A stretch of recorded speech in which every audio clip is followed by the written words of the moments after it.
Romans 2 and verse 4. ரோமர் 2ஆம் அதிகாரம் 4ஆம் வசனம். The kindness of God leads you to repentance. தேவ தயவு நீ குணப்படும்படி உன்னை ஏவுகிறது.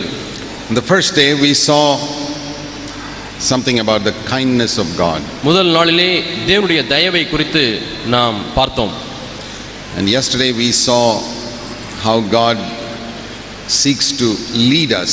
நேற்றைய தினத்திலே தேவன் எப்படி நம்மை வழிநடத்த விரும்புகிறார் என்பதை குறித்து தியானித்தோம். Into something that's very good for our life. நம்முடைய வாழ்க்கைக்கு மிகவும் தேவையான நன்மையான ஒன்று. And today I want to look at the last part of that. Where does he lead us? இன்றைக்கு தேவன் எங்கே நம்மை நடத்துகிறார்? To repentance. காரியத்தை குறித்து நாம் தியானிக்க போகிறோம். மனந்திரும்புதலுக்கு நேராய் நம்மை நடத்துகிறார். And repentance is not something that he leads us to just once. ஒரே ஒரு முறை மட்டுமே அவர் நடத்தக்கூடிய ஒரு இடம் என்பது மனந்திரும்புதல் அல்ல. We have to repent constantly if we are growing in the Lord. நாம் தேவனுக்குள்ளாய் வளர வேண்டுமானால் நாம் தொடர்ந்து மனந்திரும்பிக் கொண்டே இருக்க வேண்டும். The Bible says that if a man walks along the path of righteousness that God has ordained, தேவன் நியமித்த நீதியின் பாதையிலே ஒரு மனிதன் நடக்கும் பொழுது his light will become brighter and brighter and brighter continuously till the day Jesus comes. இயேசு கிறிஸ்து வரும் நாள் பரியந்தமும் அவனுடைய வாழ்க்கையானது பிரகாசமாய் பிரகாசமாய் இன்னும் அதிக பிரகாசமாய் மாறிக்கொண்டே இருக்கும். That is God's perfect plan. இதுதான் தேவனுடைய பரிபூரண திட்டம். There is a path that God has ordained for all of his children. தம்முடைய எல்லா பிள்ளைகளுக்கும் தேவன் ஒரு பாதையை நியமித்திருக்கிறார். Where the light gets brighter, brighter, brighter, brighter, brighter. அந்த பாதையிலே வெளிச்சமானது அதிகம் பிரகாசமாகிக் கொண்டே போகிறது. Now, I think most believers don't walk this path. நான் நினைக்கிறது என்னவென்றால் அநேக விசுவாசிகள் இந்த பாதையிலே நடப்பதில்லை. Most believers, their life is an up and down life.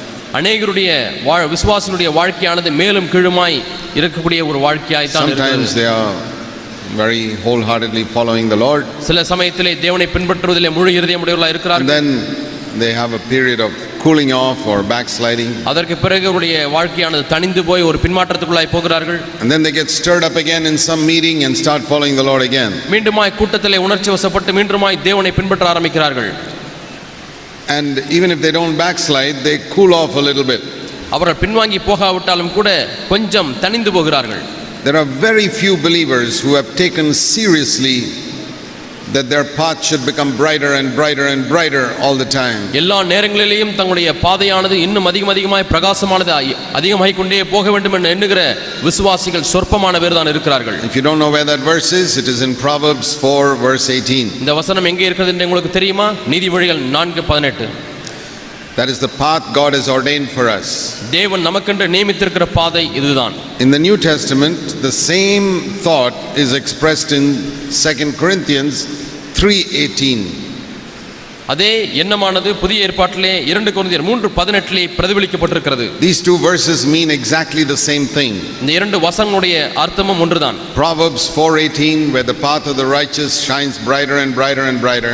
நீதிமானுடைய வழி நடுப்பகல் வரைக்கும் பிரகாசிக்கிற சூரிய பிரகாசம் போல இருக்கும் என்று சொல்லுகிற நீதிமொழியில் வசனமும் 2 Corinthians 3:18, 2 கொரிந்தியர் 3:18 பார்க்கிறோம். where it says that as we behold the glory of the Lord, we are changed into that likeness from one degree of glory to another. கர்த்தருடைய மகிமையை கண்ணாடியிலே காண்கிறது போல கண்டு ஆவியாய் இருக்கிற கர்த்தரால் அந்த சாயலாகத்தானே மகிமை மேல் மகிமை அடைந்து மறுரூபப்படுகிறோம் என்று பார்க்கிறோம். So it's like light to light or glory to glory.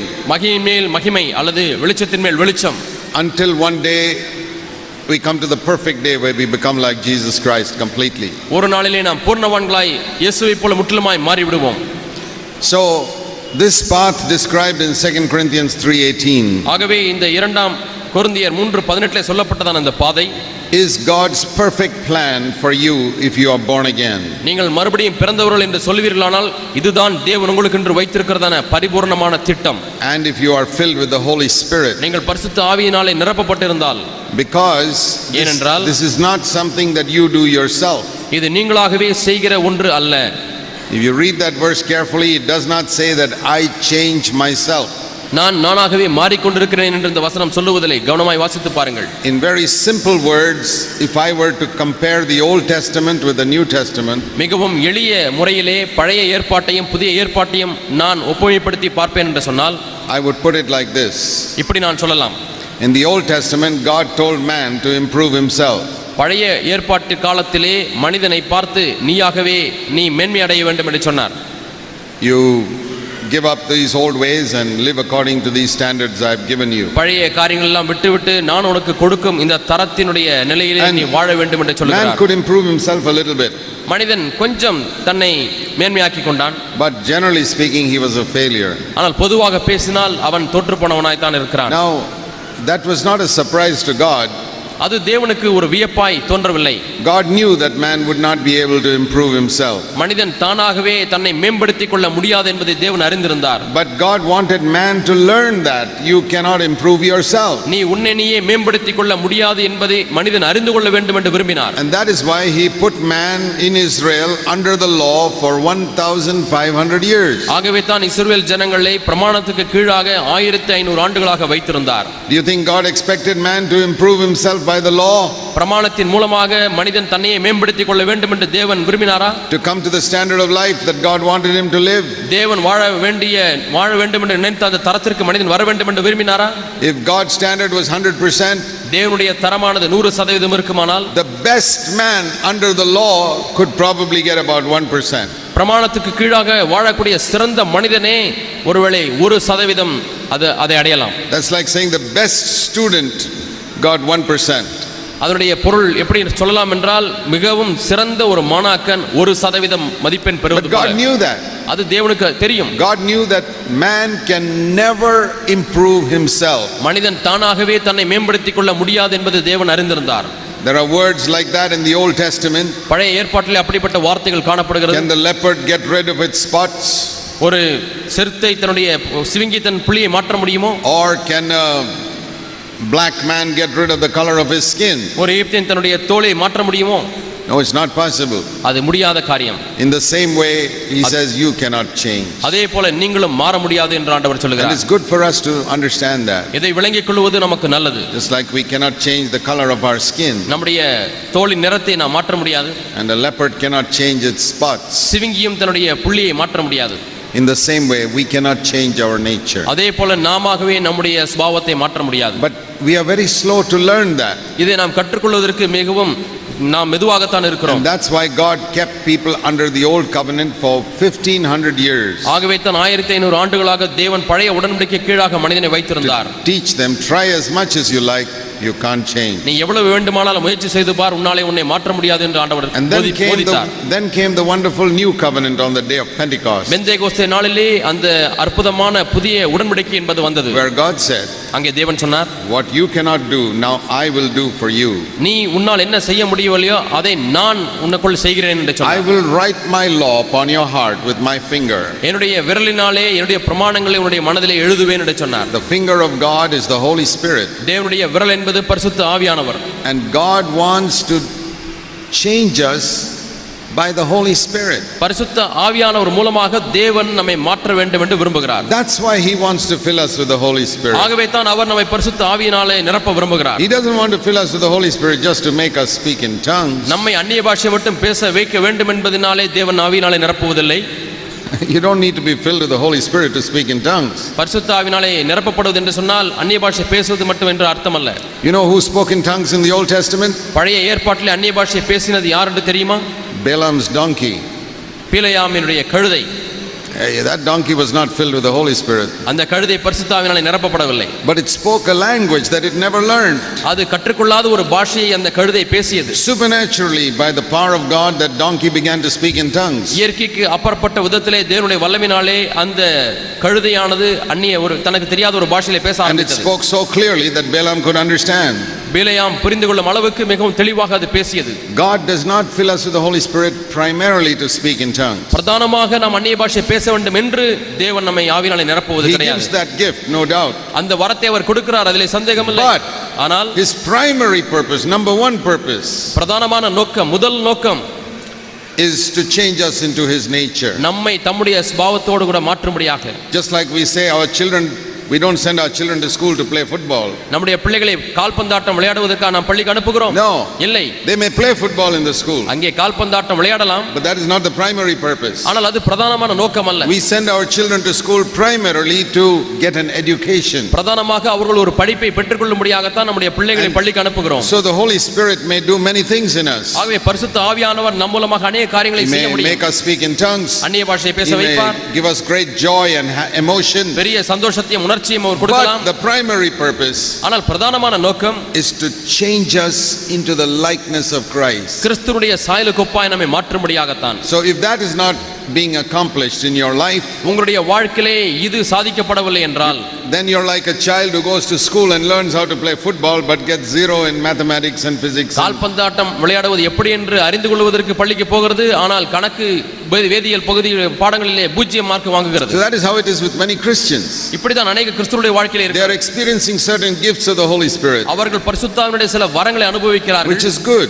அது நல்லதுதான். I like my children to learn to play games in school. என்னுடைய பிள்ளைகள் பள்ளியிலே விளையாட்டை கற்றுக்கொள்ள வேண்டும் என்று நான் விரும்புகிறேன். And the Holy Spirit gives us gifts. பரிசுத்த ஆவியானவர் வரங்களை But the கொடுக்கிறார். primary purpose with which I send my children to school is to get an education. ஆனால் என்னுடைய பிள்ளைகளை பள்ளிக்கு அனுப்புவதனுடைய பிரதான நோக்கம் அவர்கள் ஒரு கல்வியை பெற And வேண்டும். the primary purpose with which God has given us the Holy Spirit is in this verse to change us from glory to glory to glory to glory. அதே போல தேவன் நமக்கு ஆவியானவரை கொடுத்திருக்கிற பிரதான நோக்கம் இந்த வசனத்தின்படி நாம் மகிமை மேல் மகிமை அடையும்படியாகத்தான். That means this year இந்த வருஷம் I should be a little more like Jesus Christ than I was last year. கடந்த வருடம் இருந்ததை காட்டிலும் இந்த வருடம் நான் இன்னும் கொஞ்சம் இயேசுவை போல மாறி இருக்க வேண்டும். And much more than like Jesus Christ than I was 5 years ago.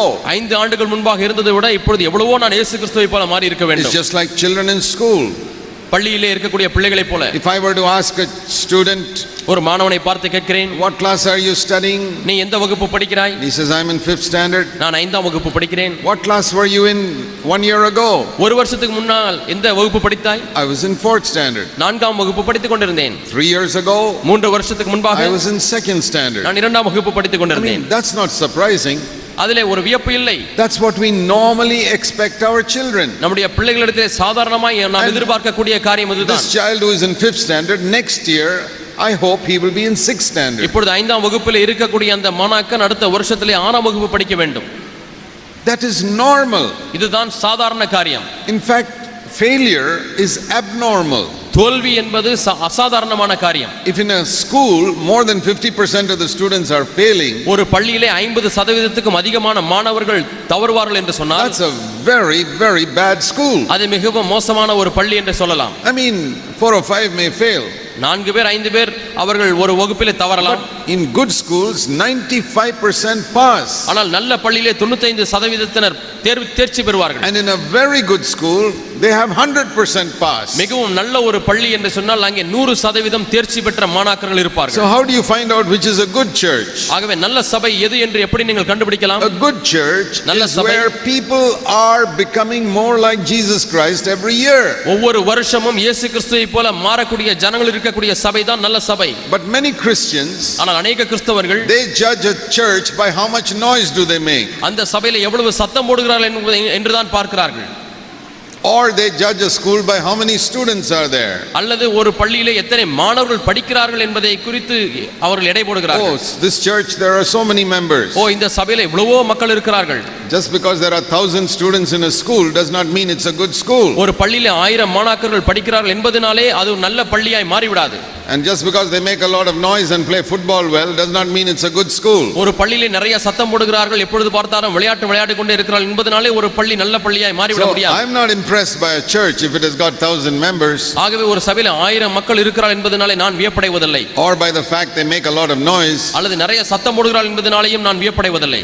I want to know, are they becoming more like Christ? அவர்கள் கிறிஸ்துவை போல அதிகமாய் மாறிக்கொண்டிருக்கிறார்களா என்பதை நான் அறிய விரும்புகிறேன். The other thing that a lot of Christians glory in is beautiful buildings that their churches have. இன்னும் மற்ற காரியத்திலே அவர்கள் எதிலே மேன்மை பாராட்டுகிறார்கள் என்று சொன்னால் சபைக்கு நல்ல கட்டிடம் இருக்க வேண்டும் என்று. There are many schools with good buildings where the students fail. அநேக பள்ளிகளிலே நல்ல கட்டடங்கள் இருக்கிறது, ஆனாலும் மாணவர்கள் தவறிக் கொண்டிருக்கிறார்கள். Just like we want our children to be in a good school. நம்முடைய பிள்ளைகள் நல்ல பள்ளியில இருக்க வேண்டும் என்று எப்படி நாம் விரும்புகிறோமோ, I want to be in a good church. அதே போல நானும் நல்ல ஒரு சபையில இருக்க விரும்புகிறேன். And a very good school is where people are passing, நல்ல பள்ளி எது என்று சொன்னால் மாணவர்கள் தேர்ச்சி பெற்றுக் கொண்டே இருக்க வேண்டும். where they are getting, children are getting promoted every year. ஒவ்வொரு வருடமும் அங்கே இருக்கிற பிள்ளைகள் அடுத்த வகுப்புக்கு தேர்ச்சி பெற்று செல்ல And a வேண்டும். good church is one where we become more and more like Christ every நல்ல year. சபையையும் எப்படி அடையாளம் கண்டுகொள்ள முடியும் என்று சொன்னால் ஒவ்வொரு வருடமும் அவர் இயேசு கிறிஸ்துவை போல் அதிகமாக மாறிக்கொண்டே That's the இருக்கிறார்கள். way we are to know whether we are in a good church. நாம் நல்ல சபையில இருக்கிறோமா இல்லையா என்பதை இப்படித்தான் நாம் அறிந்து கொள்ள முடியும்.